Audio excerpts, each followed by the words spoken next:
Hello to everyone that's joining us. We're just waiting for more participants, a few more people to join, and we will be hoping to start relatively promptly after past.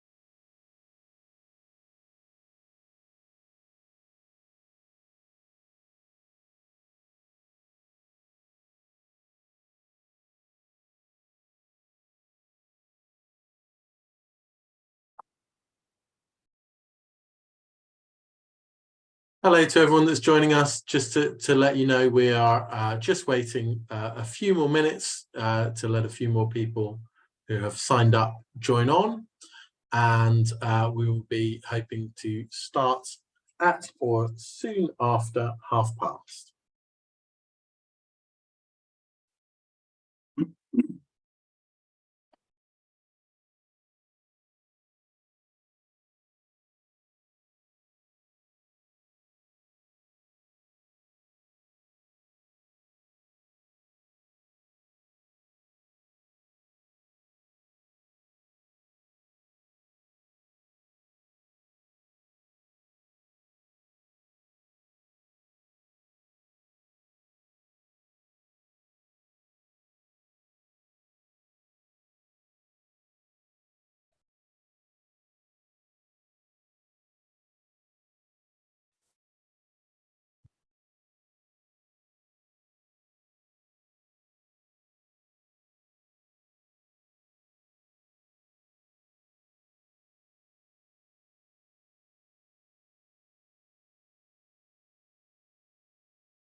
Hi all, we're just giving people a few more minutes to join, and then I will introduce the webinar.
Hi everyone, thank you for joining us for this Our Upland Commons Foundation for Common Land webinar all about trees on common land.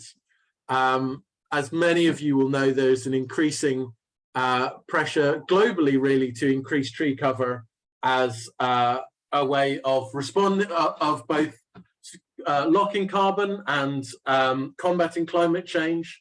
Also of responding to and adapting to climate change through mitigating flooding, through providing cleaner water. and also as a way of combating loss of biodiversity. And that pressure to increase tree cover is maybe felt most greatly on pasture lands in general, and maybe nowhere more so than on upland commons. But also on upland commons are one of the landscapes in which that pressure comes most strongly into interaction with the other values and interests of common land, pastoral grazing, cultural heritage, public access, and landscape. And today we are looking at 3 different approaches to trees on common land from across the country, from Dartmoor, from the Lake District, and from Wales. And we've got some really great speakers joining you who I will introduce very soon. In the meantime, I'm just going to give you some really, really brief kind of bits of housekeeping. My name's Sam Carraway. I'm the project manager for the Our Upland Commons project. We're funded by the Heritage Lottery Fund, amongst others, and we're very grateful for their funding for making this webinar possible. The webinar is being recorded. As a attendee at the webinar, you're not shown and you can't speak, but anything you put in the Q&A or the chat will be available as part of the recording and will go on to YouTube. So if you don't want something to be recorded, please don't put it in the chat or the Q&A. We are using the Q&A for answering questions to the panelists. So if you look at the bottom of your screen, you will see that there is a Q&A with sort of 2 bubbles next to it. You can type your questions to the panelists in there. You can also keep an eye on other people's questions. And if you think there's a question that you'd like to get answered that someone else has asked, please, you can upvote that question. And that means it's at the top of our list and it's most likely to be answered. We'll be going to questions after we've had the first 2 panel sessions and conversation piece. So put your questions in as soon as they occur, and there'll be a little lag before we do answer them. There is also a chat which we're not using for questions, but if you have any technical problems or if there are any issues, if you can't see people's slides, if some of the sound's not coming through, put that in the chat and we should be able to deal with it, hopefully. So I think that's everything from me on a housekeeping front. We are going to, you'll soon see a poll appear on your screen, and that will ask, just to ask you what you represent, and that's really useful for us to get a view. So if you answer that, it'll go away and you'll be able to see what's going on there. So it just gives us an idea of who's there. You can also, if you don't want to answer it, you can also click to minimize it. But the more people that answer it, the better idea we have of who's attending, and that helps us in the future. So without further ado, I will introduce the first of our speakers. We have joining us Pete Leeson, who from the Woodland Trust, who's going to talk about delivering a successful tree planting scheme on common land. So thank you very much, Pete. Good evening. I hope you can hear me. Can you hear me, Sam? Is that okay? Yep, that's great. Thank you. I was going to put some slides up. The purpose of the slides is so you don't have to see me for the next 15 minutes, but they're a collection of slides from the last 13 years of my experience with commons and discussions around trees on commons. So they don't relate necessarily completely with what I'm saying, but they are just snapshots of my experience. So my name is Pete Leeson. I'm a chartered surveyor and have worked at the Woodland Trust for very nearly 30 years. About half that time I spent acquiring land and woodland for conservation purposes in Northern England, Northern Ireland, and about half that time advising landowners on woodland and other habitat creation. I've worked with all sorts of people creating wetlands, woodlands, wildflower projects, and now have a special interest in regenerative agriculture. And to celebrate my 30 years in conservation, I've just produced a podcast series called Tree Amble, where I talk to farmers, land managers, ecologists about managing for land, people, and nature. So perhaps give that a listen. I have worked on some very significant and challenging common schemes in Cumbria. And for the purposes of this talk, this is the experience I'll draw on. Firstly, some health warnings. Did I know what I was letting myself in for when I said, yes, I'll help on my first big scheme at T-Bay? No, I didn't. I was hugely naive and very much unprepared for the struggle. Has everyone involved in any of these schemes that I worked on been entirely happy with the process and the outcome? Certainly not. These are bumpy rides and not for the faint of heart. Can we, in my view, get a common vision for common land? I think it's really difficult. Everyone has a different take on what common means to them. There's a very wide range of interests. Some are directly farming related, some are very emotional, some are access based. These different opinions don't always mesh very well together. So they're difficult areas to talk to. However, has the effort been worthwhile in terms of the commons I've worked on? I think it has been worthwhile, but I also think we need to define what worthwhile means and what success means. And I think that's something we can definitely kick around a bit later on. So what was my interest in supporting schemes on commons in Cumbria? Well, I'm deeply concerned about nature loss and climate change, and I've been on that path for my entire career. I do believe that by careful management of all our land, we can grow food and restore public benefits through increasing nature and restoring natural function to land. For example, re-wetting peat bogs to store water, planting trees for carbon storage. In my view, and I'm sorry if you disagree with me, we have huge tracts of common land, and in Cumbria, I think it's something like 115,000 hectares of common land, where nature in the round has been lost or significantly impacted by historic overgrazing, often fueled and demanded by policy and subsidy. I think the farmers I work with really matter. I think the social contract is really important, as are the schools, the pubs, everything else that gets supported. However, I sometimes disagree with their actions. I think common land should be in the picture because it should serve the widest community of people. It's common land. It should be there to serve the most people in the community. So how did I get involved? My first big scheme was with the T-Bay Commons Association. I was invited by Natural England in 2010 to help design a new high-level stewardship scheme for the common. Natural England had knowledge of the major habitat types, but I was brought in to advise on scrub. Scrub is small trees, shrubs, a few occasional big trees. It's loved by ecologists and widely looked down upon by almost everybody else. And I seem to have spent a large proportion of my career on very unloved things. We put a plan together to plant 126 hectares of the 1,040 hectare common and planting 60,000 trees in that context. The design was loose, patchy, lots of open space. We had hoped to bring back black grouse and other species that benefit from that loose planting. And I'm delighted to say that we now have on Ellegill and T-Bay gill, those grouse have now been seen quite regularly. So they are benefiting from that structure. My role was intended to help with the planning and delivery, and then the onwards maintenance of the project. And I worked with Natural England and the Commons Association throughout the consultations and public events. And I have to say some of those were very, very bruising indeed. But we got there, and the scheme has just been rolled over after completing its 10th anniversary. What happened? I learned a lot. I was a lot less naive at the end than I was at the beginning. Almost every mistake possible was made, and nothing has been perfect. For various reasons, I was not able to take control of the contracts. Inappropriate stock was used, planting was not targeted as well as it should have been, etc., etc., etc. A huge learning curve.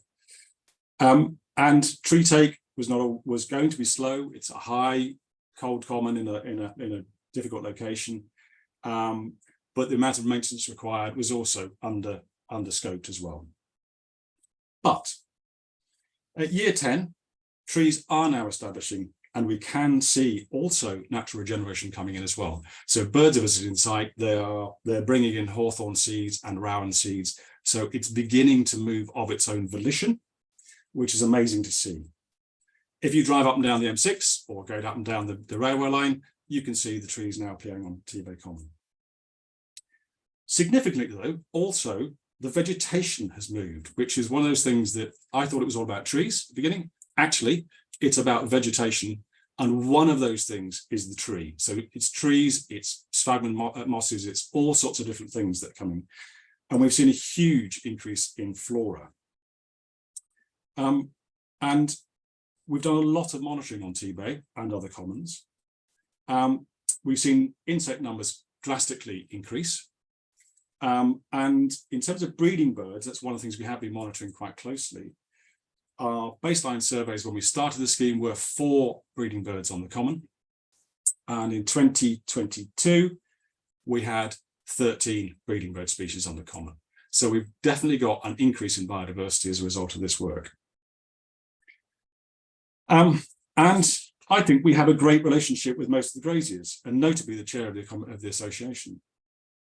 So we've built some really good relationships. I think we're trusted, and I think those conversations are really very honest and very straightforward.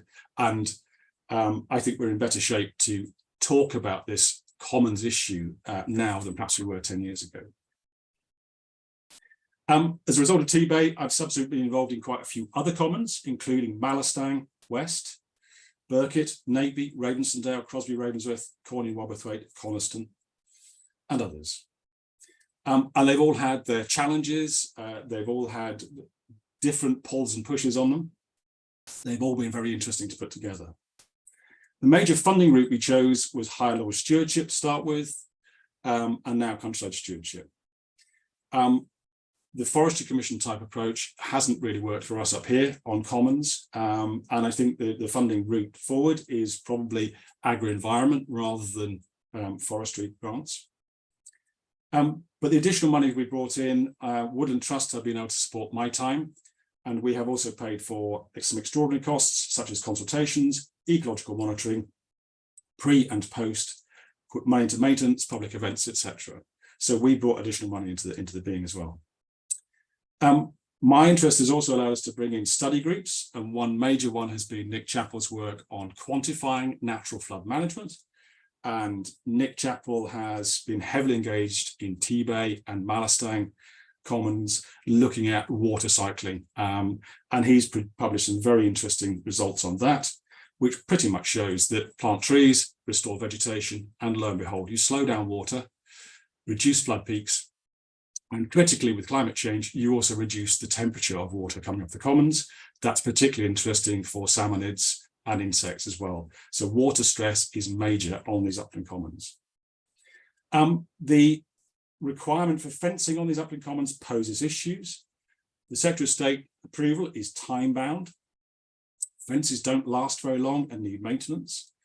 Farmers have to be engaged so that sheep are got out of planting areas as soon as they got in. And who owns the removal costs on fencing? Who owns the removal costs on tree tubes if you use them? Are they removed? There's a huge number of questions there. And I think the outcomes at the moment are, you could argue either way as to whether these are being dealt with in the way they should have been. Big question there. I think fundamentally also our visions are too short and imperfect. Whilst we have an idea when we set out on a scheme, we almost always end up filtering our vision through the available funding rather than having the funding to do the vision. And I certainly think we ought to be looking at 50 or 100-year visions on these things. In the end, we end up looking at a 10-year vision because that's where the funding is. And worse than that, although we can now get 3 years on CS, at the time, we only had 2 years to deliver the capital works, which is not long enough. But we can now show what happens when you do these schemes at scale. And I think there's an awful lot to learn and talk about these commons. And there's a huge amount of interest in doing so. Another area of conversation here is, do we get into conversations about long-term reductions in sheep numbers? Is that sensible? Should we be doing it? Should we be replacing some of those livestock units with cattle? Cattle seem to be coming up the agenda in terms of ecologies and usefulness in terms of grazing and bringing back flora. Big questions. I certainly don't want to see the loss of farming and animals, but I think there is a balance to be set between these different types of grazing and the quantities and the numbers of animals on our commons. So in summary, to finish off, this stuff is incredibly hard. We need to address that. It's very difficult and we should try and pull together as far as we can. We have now in Cumbria, and I suspect elsewhere, some exemplars of what 10 years of high-level stewardship schemes look like with tree planting and stock removal. We can now show that nature can be restored, flood peaks can be reduced and addressed, water stored in the right place of the landscape, and carbon can once again be sequestered. I think we have turned around the conversation in many areas, but there are some fundamental questions still to ask about how we respond to farmers' rights, the economic realities of upland farming in very difficult circumstances. It remains an ongoing challenge, but it's one I think we should address. So that's the end of my prepared talk. Thank you, Pete. I really appreciate that. And I would say to people, so we're going to come back to Pete for questions along with the Healthy Trees Dartmoor project. So if you could start putting questions in the Q&A for Pete, it'd be really great. If other questions that occur to you, and we'll sort of open up a joint questions session for both of those at a little bit later on. So do start putting those questions in the Q&A. Really appreciate that. Thank you, and we're going to move on to the next speaker, which is Jez Ralph, the Director of Evolving Forests, who's going to be talking about the Healthy Trees Dartmoor Project, which is actually a project that we've funded through our Woodland Commons. So let's move to you, Jez. Thank you. Yeah, good evening, everyone. It is amazing to see so many people here on a Monday evening. I'm just going to share my screen with everyone.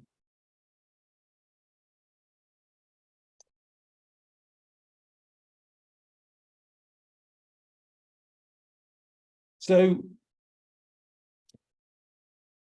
I've been asked to talk a bit about the project we've been working with the Foundation for Common Land for and with Tamsin for the last couple of years.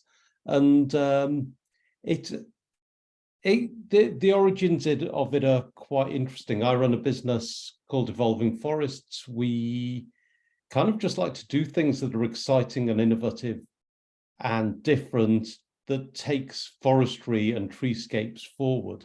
And we have been working with our great friends at Corylus Ecology, who provide our ecological support to us. And we live on the edge of Dartmoor. And I think we'd all seen the health of hawthorn on Dartmoor decrease as we used the moor as a leisure resource over the last 10 or 20 years. And this project came up at just the right time to do that. And at the same time, we like to engage people and want to run projects that engage more people who otherwise wouldn't be involved in forestry in treescapes. And this picture on the right is a really good example of that. We work with illustration students at Plymouth University, and we give them an option every year of what of our projects they want to work with. And they were all keen to work on this project on Dartmoor to look at the health and resilience of the treescape on the moor. So we were tasked with covering 3 areas on Dartmoor, 3 very different areas, one to the west, one to the east, one to the south. At some point, it'd be great to do one to the north as well, but they are big areas. And we wanted to, in our naive minds, we thought there were about 10 trees on Dartmoor. And it was kind of a shock once we got out there to realize exactly how many there are. But we wanted to have complete coverage. And we wanted to have data that was reliable, but with also an acknowledgement that we can't find every sapling and every tree on the moor. And it's a way up of how we do that. And we wanted to do it in a way that used citizen science as best as we could. And then we wanted to compare the health of trees on Dartmoor on these 3 different areas to see if there were any comparisons, differences, whether the prevailing weather conditions made a difference or whether the management approaches on these moors made a difference. And so our approach was to find, well, so far about 40 to 50 volunteers who would go out onto the moor and work with us, and to do that in a digitally driven way. We didn't want to have 10,000 bits of wet paper to then transform, put onto a spreadsheet. And these days, you can use apps to do virtually anything you want. And we were able to use an app called GIS Cloud to adapt and create our own questionnaire that anyone that can use an app can use. There's nothing in this that with the help of a cheat sheet, someone can't go up to a tree and assess that tree for the health. And we deliberately picked things that were blindingly obvious on the basis that if something significant came up, we could then send our ecologists out to have a better look of it. And people cover the area, the species, the estimated height, the health and presence of lichens. Working with Dartmoor National Park's ecologists were all things that we felt were important.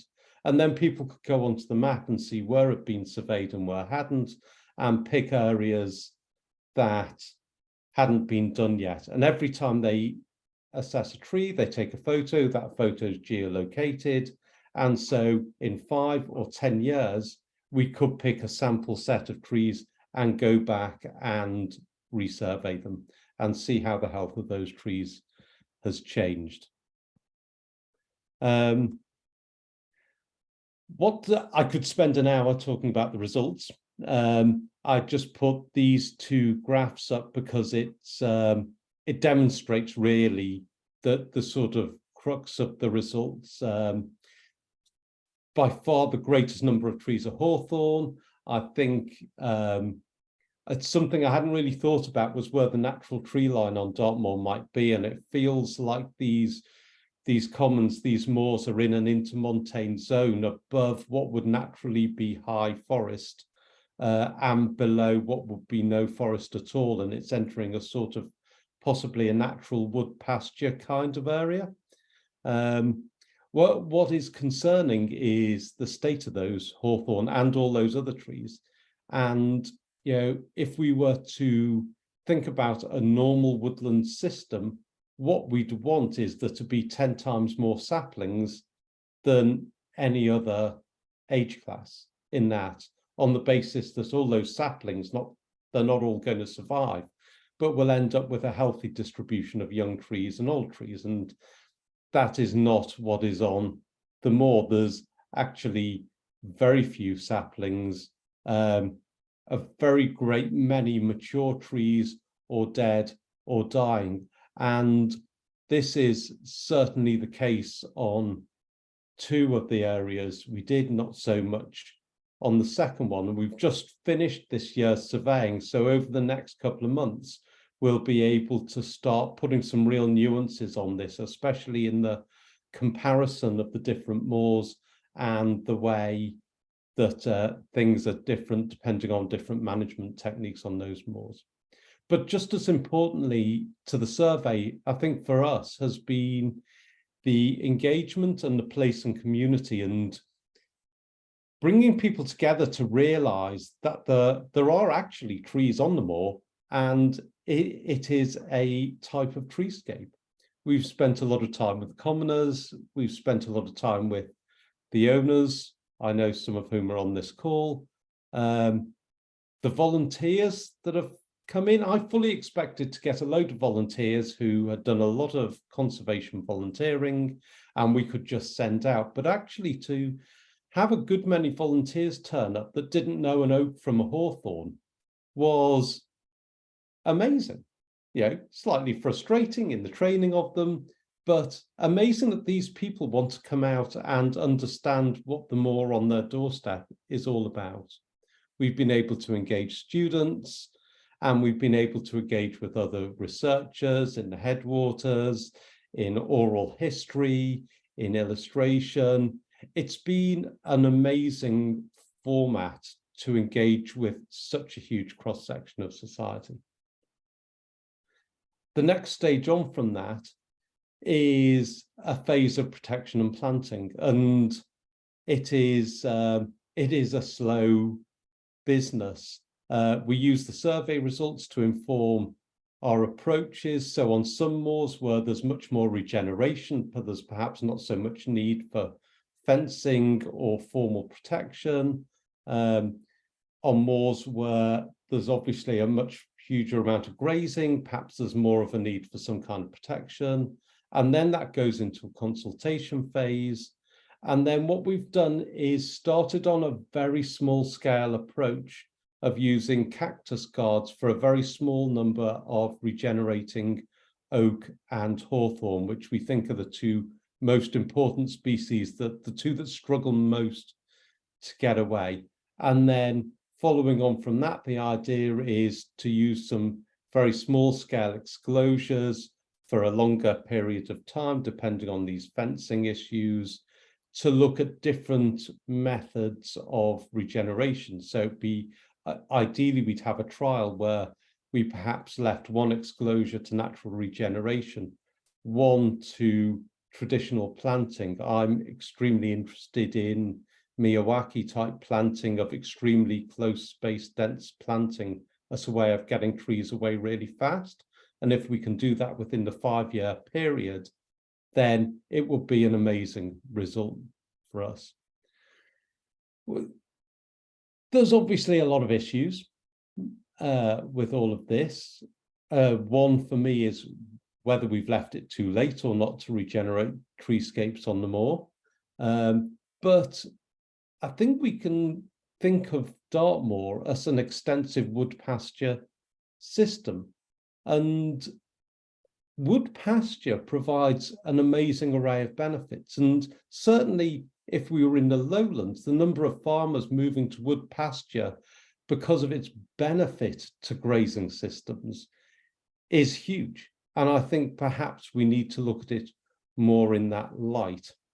The other thing that has come up just in the past few weeks is on one moor where there's been less grazing and swaling, not much less, just a little bit less, there is proper pioneer woodland coming up on some of the east facing slopes lower down. And it is, as a forester of 25 years, I've never seen pioneer woodland coming up before. It's just something you learn about. To actually see it in small patches on the moor is properly amazing. And the big issue, I think, for us is that perhaps provides a little bit of frustration is that we need to find a way for all these voices to be able to have a say. And we need to do it in a way that allows for decision making to happen about how much planting, how much protection, how many trees we want on the moor. Is it wood pasture? Is it woodland? All of these questions we need to iron out, and we need to do it in an inclusive way.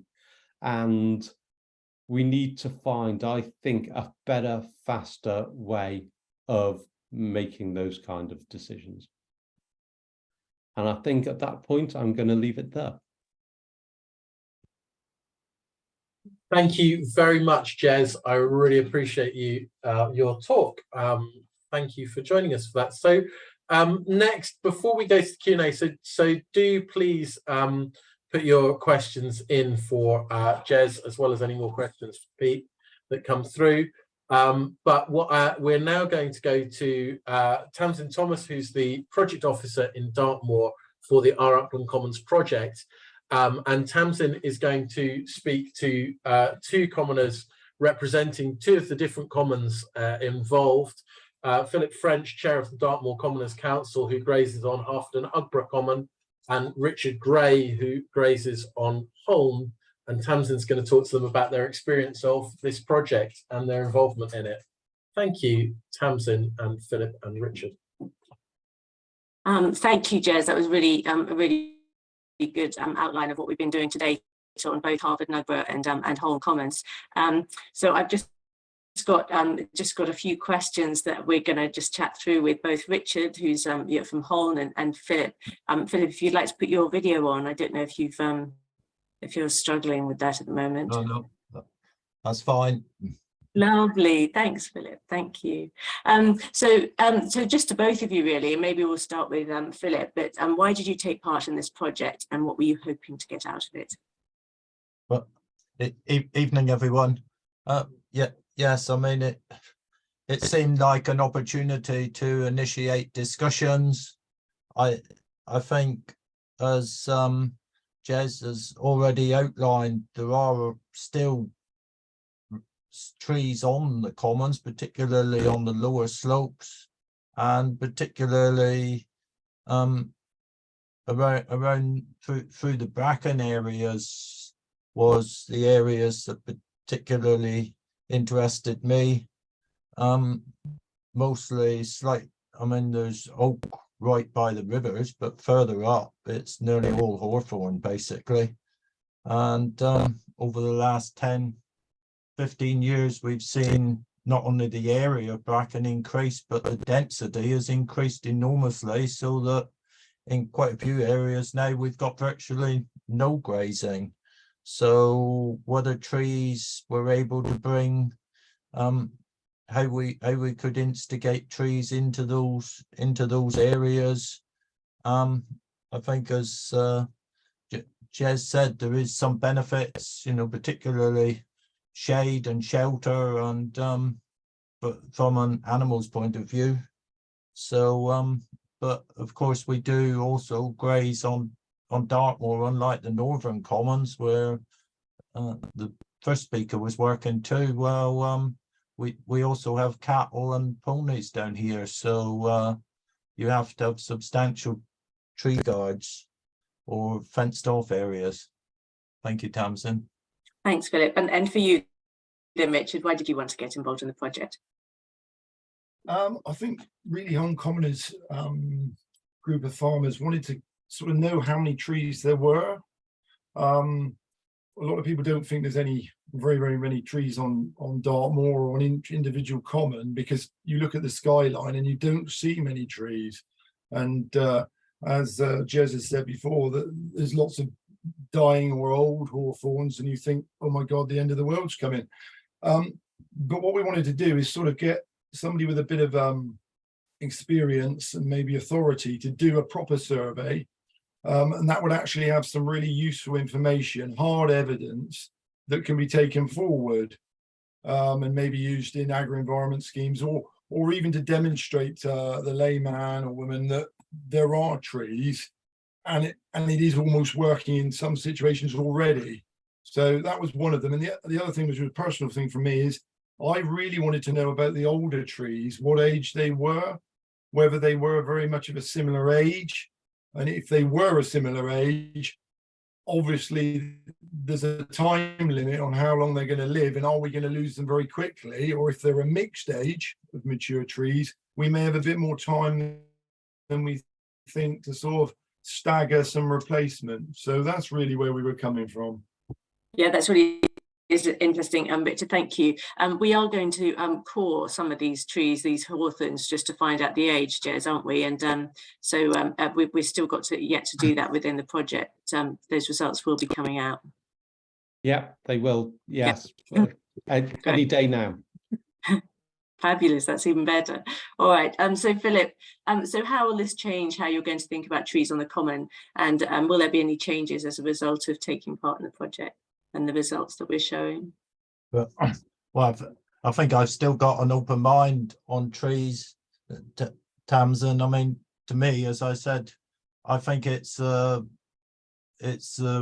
valley sides, where we have a lot of bracken on the lower slopes of quite a lot of the commons, certainly in our area, and it's how we could integrate them into that. I would agree with what Pete Leeson said, that I like loose tree planting, and that's why I'm not very keen at all on fenced off areas. We've done one or two, but there's as an experiment on Ober Harford 10 years ago, but immediately, well, you get the capital funding, but then suddenly there's a maintenance issue, and that was permission for 10 years, but really it's no good taking the fence down now. It'll just, they need to be there for at least another 10 years, as far as I can see, or I mean, it'd be all right for sheep, but cattle or ponies will just completely ruin them unless you let them get properly established. So really my interest is how can we get individual tree guards that will allow us to put these more scattered trees back across these bracken hillsides, and can we achieve a suppression of bracken by doing that? And actually areas that now, certainly during the summer, very little livestock even goes into, because it's so dense with very few paths through it. And so you know, yeah, no, definitely. And so hopefully that's some of the schemes that we can be starting to look at is in these bracken areas. And I'm thinking that Simon Rogers may have be able to help us with some of the suggestions for tree planting that he's been carrying out, and we'll listen to him later. But Richard, Jez brought it up in his speech that it is on your common on Holne where he's seen this pioneer woodland, and perhaps you just give us a little bit more background about why you think trees are naturally regenerating in large areas on Holne Common.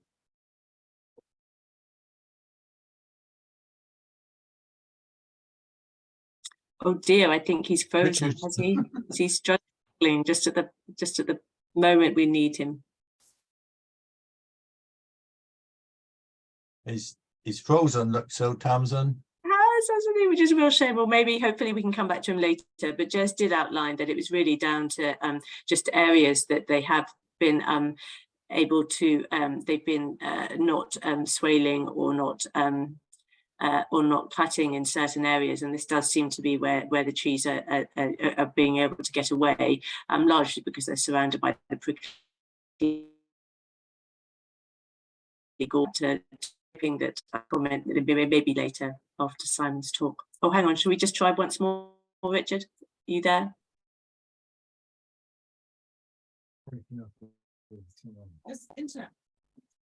We seem to be having a little difficulty with with if he just unmutes, maybe, I'm not sure. Richard, there you are, just at the right point. It's breaking up really badly. I'm sorry, just at the critical stage. I've seen everybody else, and at my critical point is gone.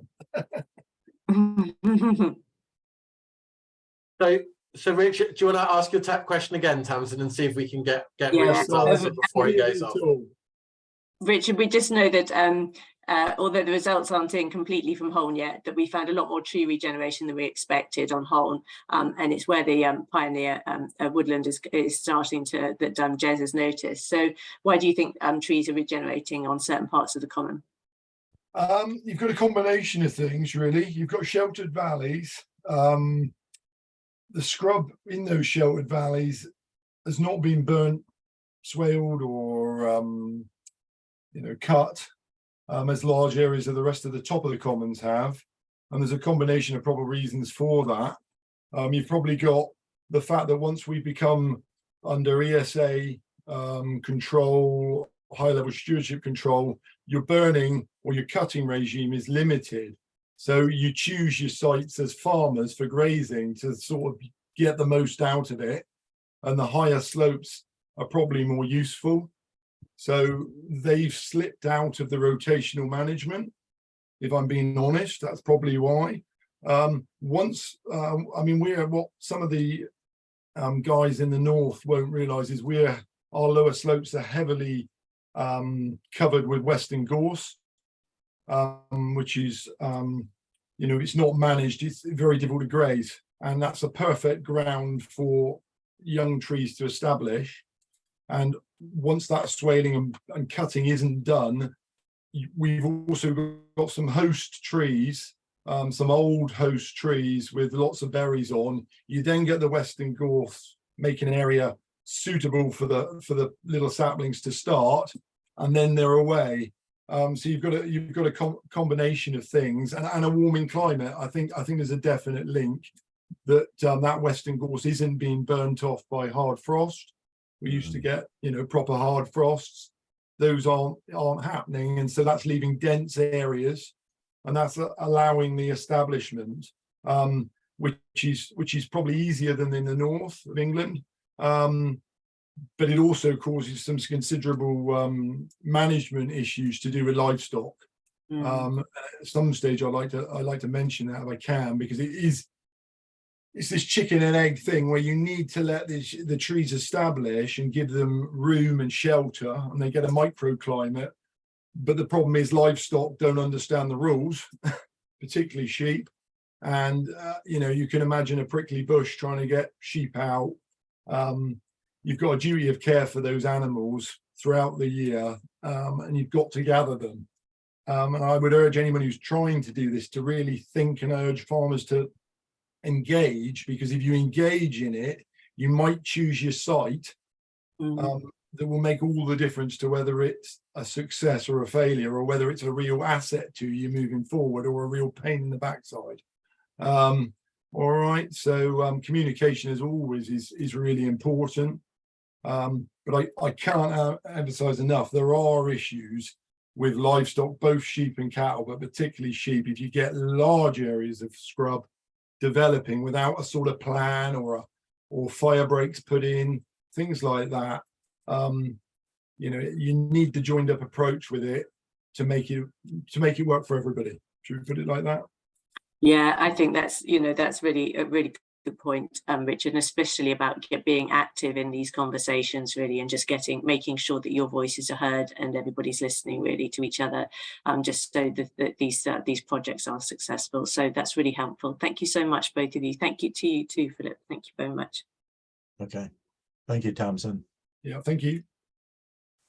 Thank you. So we'll go to the Q&A now, which is really questions for Jez, for Pete, but also Richard and Philip and Tamsin. Do feel free to come in also on those Q&A as well, because I think really it's for everyone who's spoken to get a kind of picture in general. I know some answers in the Q&A have already been answered, and some are more to one person than others. We'll try and get as many of those answered as we can. I just wanted to start off with a question that's in the Q&A at the moment, that's really around the current law on fencing on common lands. I know that we're not talking exclusively about approaches that rely on fencing, but fencing is, you know, quite significant part of achieving a lot of schemes.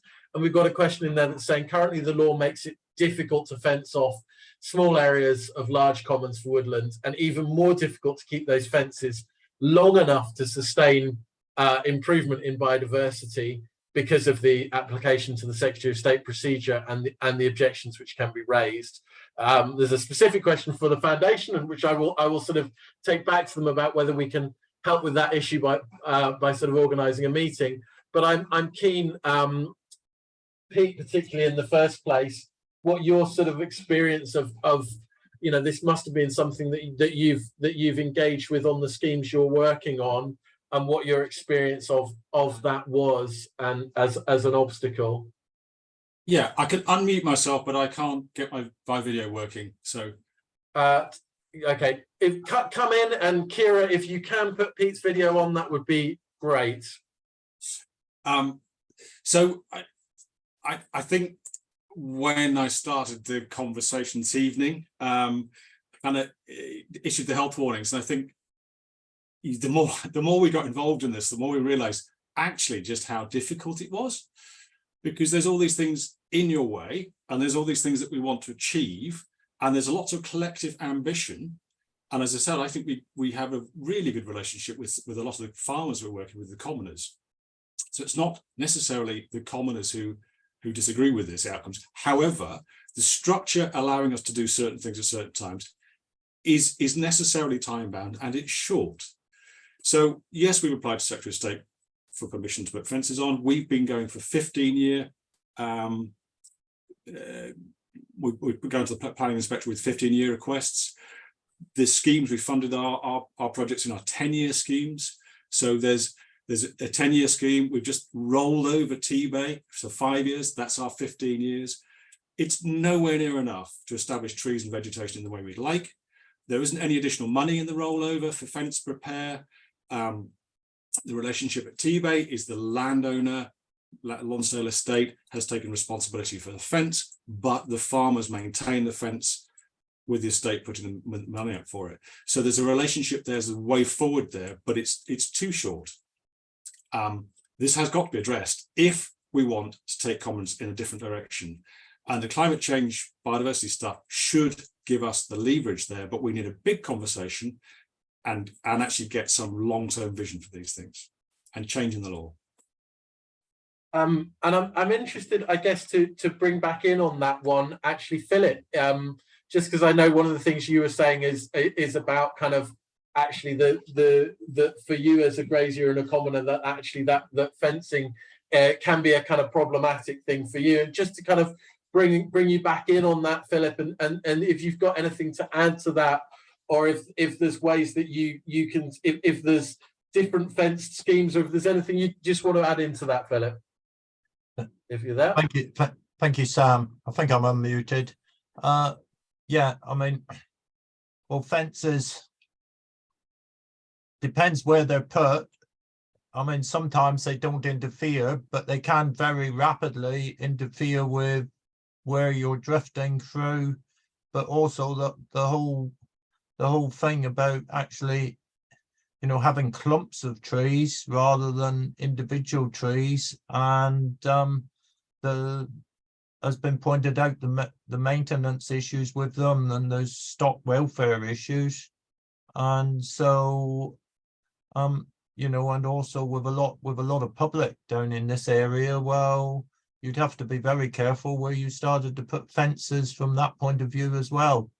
So I think, yeah, but fences are fairly problematical from my point of view, and I'm not even, I know they say individual guards are a lot more expensive, but by the time you take in, if it's going to take us 30 years to get these trees established so that cattle and ponies, they're able to cope with mixed grazing of that nature, then I think, you know, you've got to factor in your maintenance costs with your actual fence. You're going to end up replacing the fence once during its lifetime.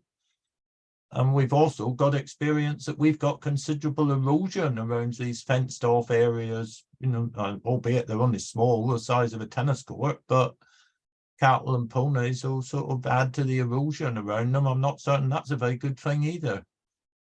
So hope that answers, Sam. Thanks, Philip. That's really useful to get a bit of nuance on that.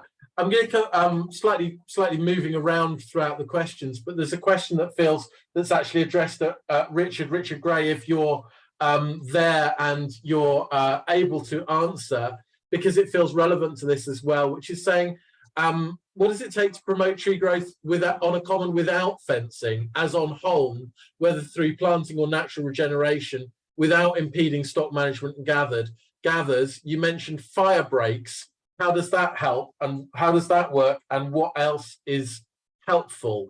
Richard, are you there to come in? Yes, I am here. I have no video, but don't worry about that. Oh, I'm back. The fire breaks help because when you move stock, you've got to gather a hillside, and you'll have slow sheep, fast sheep, or slow cattle, fast, and they won't always keep up. They slip downhill. If you get to a fire break or a little bit of open ground, I like to see it below our established trees. It means you can gather up the stock with your dog, and you can gather them up together, let them take a breather, and then move them on the gather. Once you've got thick vegetation or thick scrub, you lose sight of some. They go in different directions. They don't flock the same, but the fire breaks guide them. And if you have enough of them, I know some people think you should only have one or two, and they lead as paths. The problem with that is if they go off the path, you've lost them again. So my attitude is you have quite a lot of fire breaks mixed in. You make this mosaic of habitats, which most people agree is best for biodiversity, but it also allows, when you're gathering, you can you can catch them up again, keep them moving roughly in the right direction, and it really does. It makes it workable. When if it was just 50 acres of scrub, it wouldn't be workable. And we're all trying to find a workable solution. So a little bit of clear ground, and if you've got environmentalists needing some reassurance, this is that mosaic of habitats which we're all trying to do.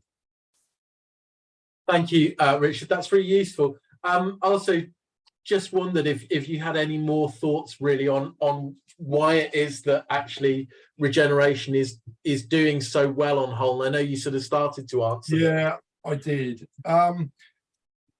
It is a combination. It really is a combination. There's no magic bullet. You've obviously got those very mature trees that have a lot of seed on, and we get a lot of redwings and things like that coming in the autumn, eating rowan berries.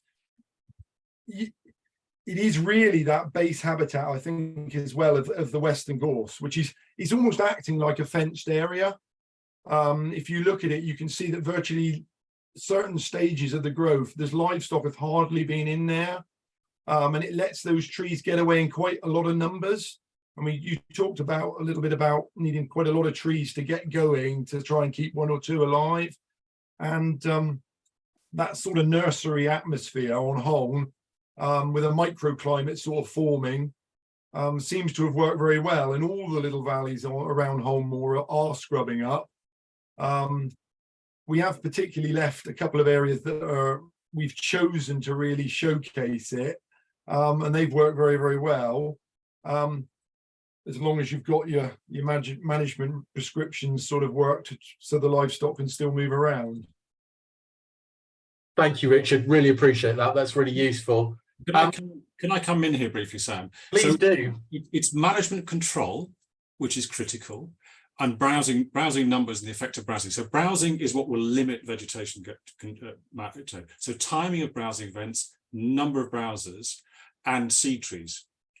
And some commons have got seed trees on. A lot of the commons I work on have no seed trees at all. So you have to introduce things. So they're all different. But the critical thing is management control over a period of time. If you've not got management control, you're not going to get regeneration. It's really useful, Pete, as well. Thank you. While you're here, I know this has been answered in part in the Q&A in written answers. But I also wanted to just pick up. There's a few questions have mentioned about deer as a factor in this that hasn't maybe been mentioned so far, and just really on about the impact of deer on planting schemes and sort of how that is being managed.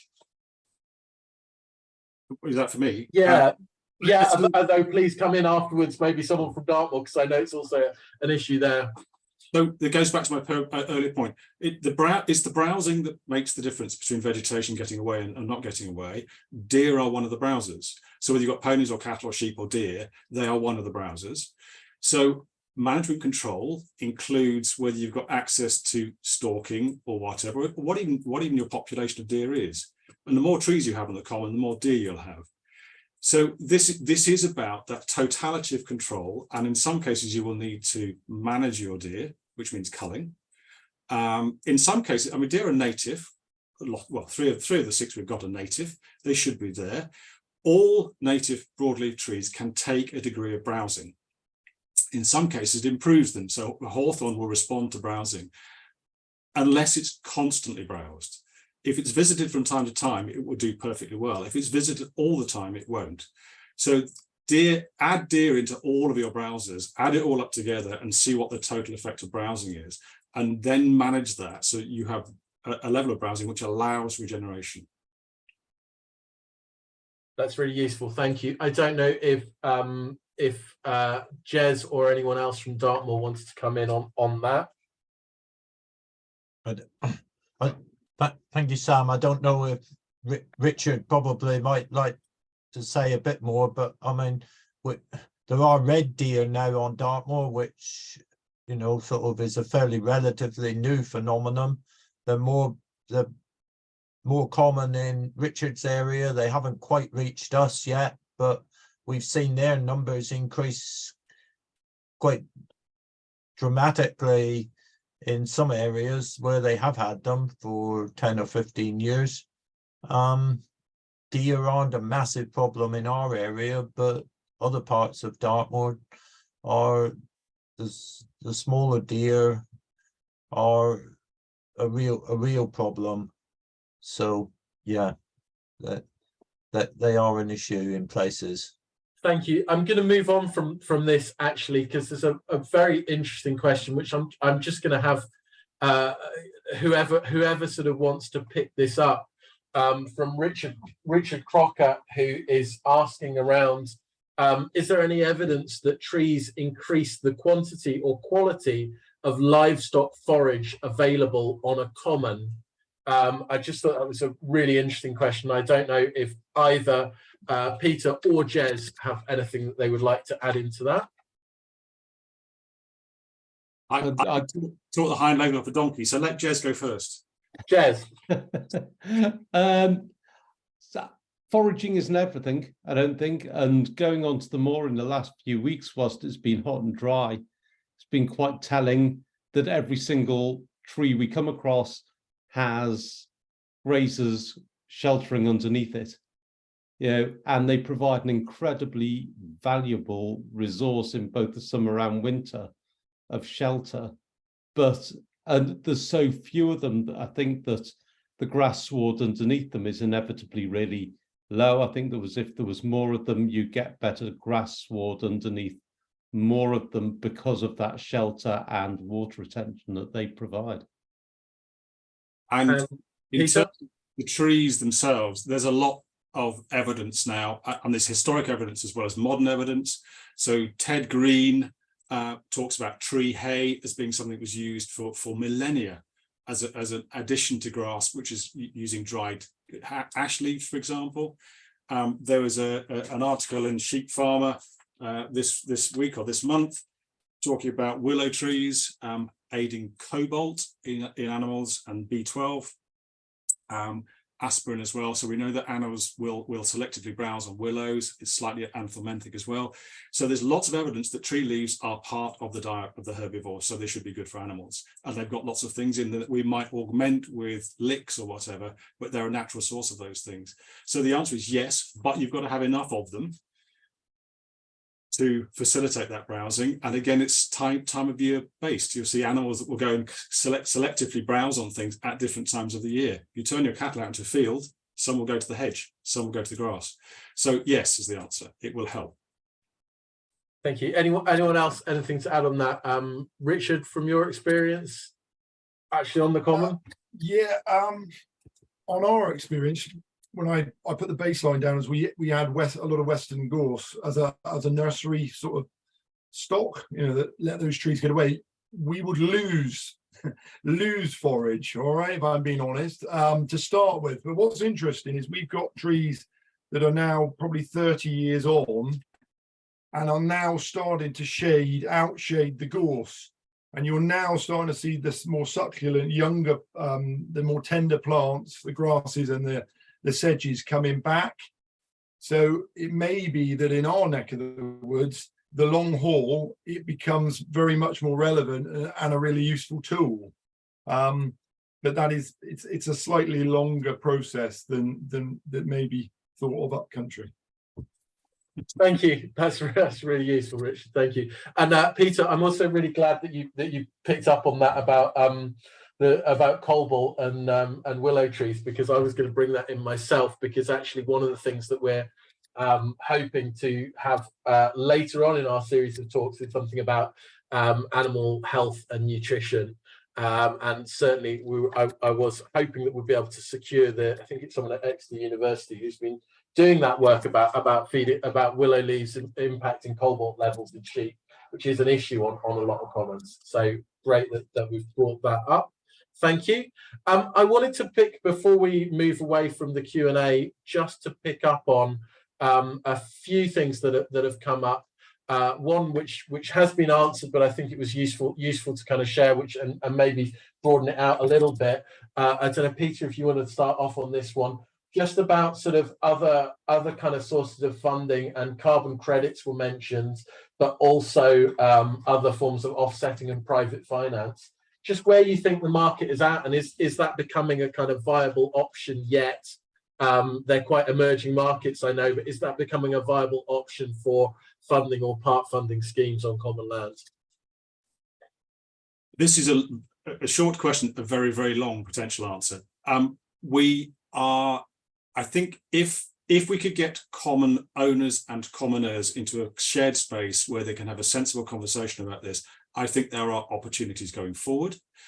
One example we have is Malastang, where Kate Russell is the land agent, is doing a piece of work for the commoners and the landowner there to look forward post agri-environment to see what can be generated by way of private finance. So we're putting money into that. Other people are putting money into that as well. So a project to look forward for those farmers and that common owner to the future. So I think there is something there, but who pays and what for? We know that planting trees, getting vegetation back on commons will slow the flow of peak flows of water. So there could be a water industry payment there. We know it stores carbon. Once you get to sequestration, there could be a carbon payment there. But all of those things are only of any value to a private investor if they have longevity. They've got to be 100-year plus projects. Otherwise, if they're 10-year like agri-environment, we're not going to get any payments for that. So that long-term vision, what do we want out of our commons? Who's engaged and how are they compensated for their losses is a big, big, big conversation. I think there is private finance there, but it's really difficult to get at. BNG, biodiversity net gain, is potential, but you've got to have big developments near you. Nutrient neutrality, most commons are already nutrient, in a sense, poor. You're not putting lots of fertilizer on commons, so you're not going to be able to see the gain in nutrient neutrality. So that's one. Carbon credits, you've got to have long-term agreements, 100 years to make it work. So we've got to put those commons into the place where they can access those grants, and that requires everyone to work together.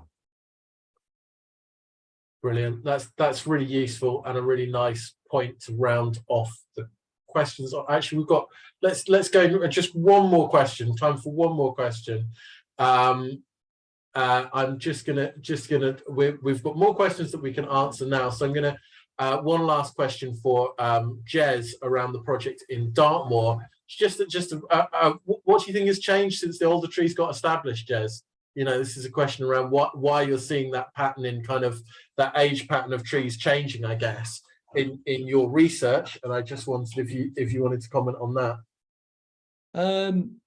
So I think, okay, I haven't seen the question, but on the moors where we've seen a very mature, dead or dying resource, I think that part of it is that regeneration is just getting browsed off, but I also wonder whether the hawthorn especially has reached a point of senescence where the seed might not be viable anymore. It'd be really interesting to test that from a whole load of point of views, not least of which is genetics and genetic diversity.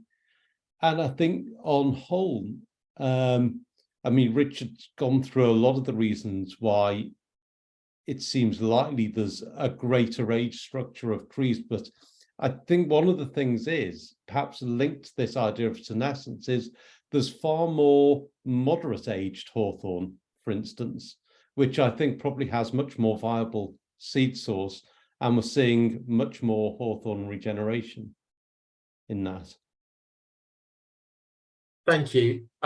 I'm going to bring the Q&A to an end. I will try and get any unanswered questions answered outside of the questions. Thank you enormously to all of our first set of panelists. And I could say in some ways that the next talk that we've got coming up from Simon Rogers of the National Trust is actually an ongoing answer to one of the questions that was answered in our Q&A. So I'm very grateful to Rachel Pickering for asking, have you got any tree planting without fencing? And if so, have you got any tips? Because that's what Simon is going to talk to us about. So Simon, if you would like to come in and talk about your experience of planting trees on commons without fencing and how you've been doing that. Okay, good evening, everyone. Are you able to hear me and see my screen? Yeah, we can. You're not on slideshow. Yeah, you are now. Perfect. There we go. Brilliant. Okay. Well, thank you very much for inviting me along. I'm Simon Rogers, Countryside Manager for the National Trust in Eryri, Snowdonia in North Wales. I've been a ranger in the National Trust in this area for about 14, 15 years now, and not long come into the managerial role. So I'm very much kind of hands-on. I've done a lot of this work myself, working with farmers. A lot of the examples I'll talk about today, I'll be honest, are on tenanted land rather than common land. But the lessons we've learned there, I think, are absolutely applicable on common land, to the point where one of the trial projects that we've been running, we started 8 or 9 years ago. We've started, showing commoners the work that we've done there, and we've started actually doing a little bit of this sort of stuff on Aber Common in the Carneddau Mountains. So last year and the winter before, we started there. But obviously with trees, it takes quite a long time to see results. So a lot of my examples will be from this tenanted farm, really. So first of all, a quick intro. Why plant trees? I'm sure I'm preaching to a lot of you who really understand the benefits of trees anyway. But just to run through a few of these, climate and nature emergencies. They lock up carbon. They can make great improvements for nature in terms of habitat connectivity, things like that. Trees can provide benefits of water quality. Slowing the flow of water can help with flooding issues downstream. Trees can be great for livestock in terms of shelter, particularly in really windswept uplands like we have, and in the drier summers we're getting now in these heat waves. One of the questions earlier as well asked about forage for livestock. There's more and more research coming out about the benefits of forage for livestock, which is interesting to see.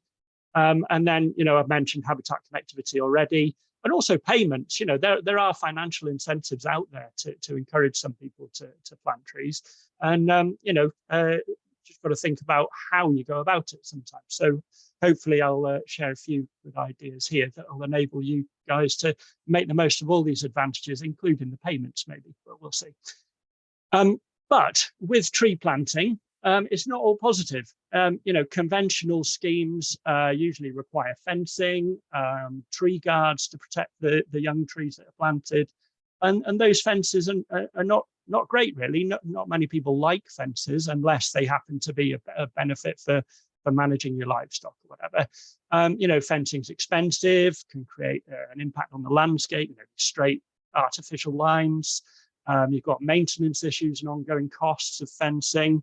You have a loss of grazing area. You're excluding stock from a certain area, so you've lost the grazing immediately. Then there's the cost of creating the plastic, the steel, the tannalized timber, transporting it, getting it on site, and all that. There's a huge production cost in those materials as well. And of course, as many people have alluded to earlier, it's quite difficult to fence on common land because you've got the legal issues, you've got all these hurdles, you need to include so many different stakeholders, and most of those stakeholders don't really like fences. And to be honest, I agree with most of them. So is there another way? Yes, there is, with a few caveats. So it is possible to establish trees without putting up a fence, going against the convention. But you do need to be a bit fortunate. The land that you've got does really, really matter. You need the right land, you need the right trees, and you need the right people to be doing it. You've got to want to do this for it to work. So I'll just run through, a few of the techniques that can be used. As a catch-all term, you might call it no fence planting techniques. A lot of people refer to sabre planting, which is one of those techniques, but some people use sabre planting to describe them all. You can use gorse and bracken as your friend in a way to plant in amongst. You can use features of the landscape like streams and rivers and steep slopes and things like that as well. And you can use rocks and boulders as your protection. But ultimately, what I think sums up the best way to think about these different techniques is to think like a sheep. So imagine you're a hungry sheep on a mountainside while you're planting your tree. And if you look at that tree, choose your place carefully, take a step back, think like a hungry sheep and think to yourself, I was really hungry. Could I eat that tree? And if the answer is yes, then you've not done a very good job. And the crux of it is you've got to read the landscape and choose places to plant your tree that are going to be complicated for any livestock to get to. So as I mentioned, this isn't going to work everywhere. You've got to have complex terrain really, with all these features that are going to help you along the way. So I'm just going to run through a few photos now, really, to show some examples of what we've done and where this might work. So this is a classic sabre planted tree. So we've got a sudden steep drop off here, which is steeper than 45 degrees actually, but 45 and up is always good. If you plant on the steep slope or just at the top of the drop off, plant the tree at 45 degrees. As it grows, it'll start bending in this kind of curved shape, like a saber-tooth, like a saber-tooth tiger. So that's where the name sabre plantings come from. And this idea has been developed by noticing some trees that have established naturally, like this old hawthorn here on Aber Common. That's presumably established naturally, and it's got this kind of sabre shape. And you can see it's on that really steep bank there. So one of the reasons this type of planting works so well, planting at 90 degrees to the slope, is that if you imagine planting straight up at the sky, and there's a sheep or a cow above the tree, then they can reach those leaders, the top leaves, if you like, quite easily. But if you tilt it to 90 degrees, those leaders are just that little bit further away, might be 30, 40 centimeters further from those hungry teeth. And that can give the tree just that difference in being able to get away. Now in Wales, at least, I don't know what the situation is in England, but in Wales, if you're in Gloucester Advanced, which unfortunately I don't think applies to commons, but certainly other areas, the payments for this type of planting is £12 per tree, which, while I know this isn't an option for a lot of you to go for that funding, it just shows that the Welsh government really value this idea, and they're willing to pay a lot of money for people to try it out. So I think, I'm keen on it, and I hope to pass some of my enthusiasm on to you guys, and hopefully, we can influence policymakers, and you can use this idea and maybe share that with your scheme funders and things like that, and see if they think it's a viable option, because Welsh government certainly do through Gloucester, £12 a tree. So here's a couple of examples of how you can use gorse and bracken as your friend. So again, this is kind of using the sabre technique. So you've got 90 degrees to the slope here, but you're planting just on the edge of a small gorse bush. This gorse bush is only less than knee high, I would have thought. Plant on the edge and push the tree through the gorse. And the spines on the gorse are doing the job of protecting these leading leaves for you, because not many hungry livestock could fight their way through that gorse bush just for a little nibble at the top. If they nibble something at the bottom, it's no bother. Here's another example on the edge of some dense bracken with a small clump of gorse, again, a steep slope. So planting it at 90 degrees to the slope, again, pushing it through the gorse. Here's one that was planted quite a few years earlier than these other two examples, and you can see how it has established. The girth on that trunk is easily bigger than your arm, really, and that's getting on for 10 foot tall. So that tree's getting away quite well. A few more examples here of steep slopes. Planted in gorse on the left and in dense bracken on the right there. You can also use, the topography of the streams and rivers. So again, 45 degrees over a stream. It's the stream itself that provides the complicated terrain that protects those trees. Here again, another steep gully, complex terrain once again. So you can see here 45 degrees, that tree developing a sabre shape. I think this photo was taken 6 years after the tree was planted. And these here are using some of the boulders and rocks as a bit of protection. But you do need to be careful with boulders and rocks. Sometimes they can provide a little step up. I've thrown this photo in as a slightly different example, slightly different landscape. Well, we haven't actually planted in this area, and we haven't even entered discussions with the graziers in this area. I just put these pictures in as an example. You don't need gorse and bracken per se. If you've got, rushes like this along the edge of the stream, you've got this steep bank, you can plant overhanging the stream. So focusing on these rivers gives those multiple benefits really of slowing the flow and clean water and things like that. And also with the shelter for livestock, in the heat spells, the tenants who I've worked with and the graziers on Abercommon have seen the value in focusing the trees on being near the rivers, because that's where the livestock tends to go in the heat waves and things like that. So you've got that multiple benefit really by focusing on the rivers corridor. And then a few more photos here just illustrating the rocks and boulders providing protection there. And that's the same picture I had earlier, focusing on them. So yeah, just to summarize really, it's hard to get these points across on a Zoom call. I would love if we were out on a mountainside able to show you the real deal. But these are the key points to take home really. And if you want any more information, then please do get in touch. I'll share my email at the end.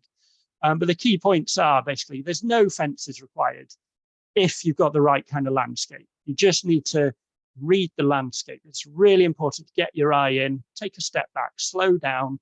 And it's about this style of planting is about quality, not quantity. So, it is going to be difficult to do a 50,000 tree scheme or something like that. But with this type of planting, on one farm, we planted 5,000 trees in this way.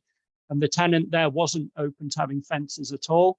So, some people would say 5,000 trees is not very much on a large farm like that, but it's 5,000 more than we would have had otherwise. And also without having to go through all the legal hurdles, you can crack on quite quickly with this type of work, while maybe you discuss a more complex, bigger scheme getting, at a longer time frame sort of thing. And then some of the things to consider, you need to have the right trees. So ideally local provenance, hardy native species that will do well on your site, particularly upland sites. You need to get your species choice correct. But for these techniques to work, the trees need to be quite tall. So ideally 1.5 meters tall. So you're not talking about small little whips like people often plant 20, 30 centimeter saplings. We're talking about, 1.5 meters tall, grown in pots. So it can be quite hard to source the right trees, but we worked with a local tree nursery to grow them, especially for us. And we've actually opened our own tree nursery recently to grow our own. But those right trees are absolutely critical. They've got to be quite tall in the first place.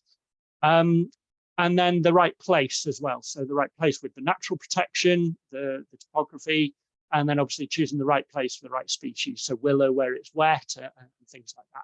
And as I mentioned a few times, focusing on those river corridors, those steep gullies, it really is the right place, because that's where you get the multiple benefits for the environment, for the water, for the livestock, and everything. So right trees in the right place, and you don't need fences. If you want to find out any more, there's a link to our website and a link through to the Gloucester Small Grants Guidance booklet, which gives a bit more on the techniques. Or as I mentioned earlier, you're very welcome to get in touch with myself, and I can talk to you again and give you some answers. Just say thank you very much for listening.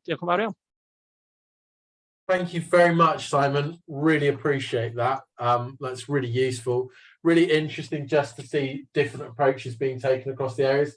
I did have, if anyone's got any questions for Simon specifically, do put them in the Q&A. I did have one question for you, which was, what stock have you got on these hills? Where is it exclusively sheep grazed? Because I know, potentially you've got on sites where you also have ponies, or you also have cattle or larger deer, like we were talking about red deer down on Dartmoor. Then there are sort of different issues. So what are you protecting your trees from on these sites? Yeah, great question. I should have mentioned that. A big oversight of me there. So on the farm where we had the first trial experiment, when most of the photos there came from, there are Welsh mountain sheep, there are Welsh black cattle, and there are feral goats. So even though we don't have deer in Eryri, we do have goats, and they basically serve the same problem. So we do have to manage the feral goats in the area as well. And then on the common land where we've started doing the planting in the last few years, there are feral ponies, the famous Canadai ponies up there, and a lot of Welsh mountain ewes again, sheep again, but no cattle on the site, or no deer or goats on the site.